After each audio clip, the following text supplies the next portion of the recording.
आपलंसं करतील असे गोड शब्द असतात. परक्यांनाही आपलंसं करतील असे गोड शब्द असतात. शब्दांनाही गोडी पडावी तशी गोड माणसे असतात. आणि एवढं मोठं भाग्य असतं जेव्हा ती माणसं आपली असतात. सन्माननीय व्यासपीठावरील मान्यवर व येथे जमलेला सर्व मित्रमैत्रिणींनो, सर्वांना माझा नमस्कार. प्रथम अखंड हिंदुस्थानाचे आराध्य दैवत छत्रपती शिवाजी महाराज, राजमाता राष्ट्रमाता जिजाऊ व क्रांतिज्योती सावित्रीबाई फुले व डॉक्टर बाबासाहेब आंबेडकर या सर्वांना वंदन करून मी माझ्या भाषणास सुरुवात करते. आपण ज्या मातीत जन्माला आलो त्याच मातीतल्या मुख्य जनावरांनाही पाणी पाजणारे संत नामदेव त्याच मातीत, वृक्षवल्लींना सगळे सोयरे म्हणून रंजला कांजल्यांना आपले म्हणणारे संत तुकोबाराय ही याच मातीतले, सतत स्वच्छतेचे धडे देणारे संत गाडगे बाबा ही याच मातीतले. या थोर महात्म्यांनी हे थोर सत्य विदारक मांडले व मानवधर्माला साथ घातली. ही प्रथम परंपरा संत ज्ञानेश्वरांनी सुरू केली. त्यांनी सर्वांना एकत्रित करून पटवून दिलं की मानवाच्या जाती जरी अनेक असल्या तरी मानव धर्म हा एकमेव धर्म आहे. आणि त्यांचीच प्रथा पुढे चालवत असताना संत बहिणाबाई माणसातील लोभसपणा आणि स्वार्थीपणा पाहून म्हणतात, अरे माणसा माणसा तुझी नियत रे बेकार, अरे माणसा माणसा तुझी नियत रे बेकार, तुझ्याहूनही बरं गोठ्या कल जनावर, तुझ्याहूनही बरं गोठ्या कल जनावर.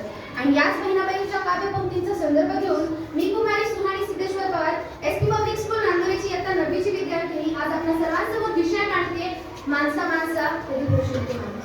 मंडळी, जगणे इतकं सोपं आहे, अनुभव तुम्हाला येत जाईल. मंडळी, जगणे इतकं सोपं आहे, अनुभव तुम्हाला येत जाईल. प्रयत्न करायला विसरू नका, मार्ग तुम्हाला सापडेल. जीवन ही एक रंगभूमी आहे. जीवन म्हणजे गोंगडी चढा, जीवन म्हणजे संघर्ष. जीवनाच्या अशा कितीतरी व्याख्या थोर व्यक्तींनी मांडल्या. जीवन हा एक अनुभव प्रवाह आहे. प्रत्येकाच्या जीवनातील अनुभवांप्रमाणे त्याच्या जीवनाविषयीचे मत तयार होते. जीवन हा उंचवलीचा खेळ असतो. त्यात सतत सुख किंवा सतत दुःख हे क्वचितच पाहायला मिळते. एवढ्याशा आयुष्यात खूप काही हवं असतं, एवढ्याशा आयुष्यात खूप काही हवं असतं, परंतु जे हवं असतं तेच मिळत नसतं. आणि जरी ते मिळालं तरी ते कमीच असतं, कारण चांगल्याने भरून सुद्धा आपला आभाळ रिकामीच असतं. माणसाने क्षुल्लक गोष्टींवरून नाराज होऊन न बसता आंधळ्याचा डोळा व्हावा, लंगड्याचा पाय व्हावं आणि अनाथाचा पालकही व्हावं. दुसऱ्यांना आनंद द्यावा, दुसऱ्यांसाठी जगावं, जगावं आणि जगू द्यावं. जगता जगता जीवनाकडे पाहावं आणि या जाणीवेनंच गाणी गुणगुणत पुढे चालत राहावं. माणसाकडे आचारशक्ती आहे, विचारशक्ती आहे आणि सद्बुद्धीही आहे.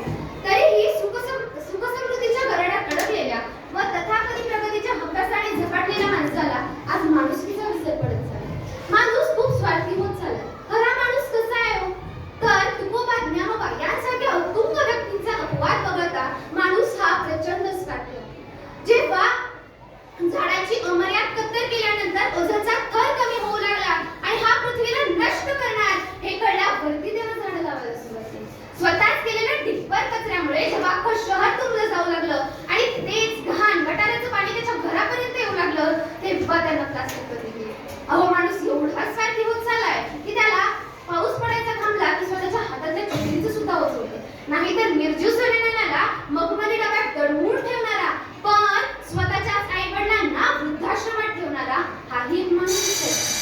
आजच्या जगात ग्लोबली लोक होत असताना हजारोंच्या वरती फेसबुकवरती फ्रेंड्स असणारे, लाखोंच्या वर लाईक्स असणारे प्रत्यक्षात एकमेकांशी किती संवाद करतात हाही एक संशोधनाचा भाग आहे. जेव्हा अनेक हात सत्कर्मासाठी एकत्रित येतात तेव्हा ओसाड जमिनीचंही नंदनवन होतं, पण जेव्हा तेच हात एखाद्या अवयवी वासनेने एकत्र येतात तेव्हा हैदराबाद येथील डॉक्टर प्रियंका रेड्डी नामक एका तरुणीवरती बलात्कार करून तिला जिवंत जाळलं जातं हेही तितकंच खरं. भूकंपस्थळी पडलेल्या माता बहिणींच्या मृतदेहावरून अवघ्या काही पैशांसाठी दागिने चोरणारी हीच माणसे आहेत का? आणि सगळ्यात निर्गुणतेची बाब हीच की हाच माणूस मंदिर, मशीद, चर्चमध्ये जातो, स्वतःच्या शुद्धीचं प्रमाणपत्र घेतो, पण हाच माणूस रस्त्यावरती रक्ताच्या धारोळ्यात पडलेल्या अपघातग्रस्ताला मदत करण्याऐवजी त्याचे फोटो काढू लागतो. मग ही निर्गुणतेची परिसीमा नाही तर मग हे नक्की काय आहे? हा जेव्हा एक भाऊ आपल्या बहिणीची पाठीला वार करून हत्या करतो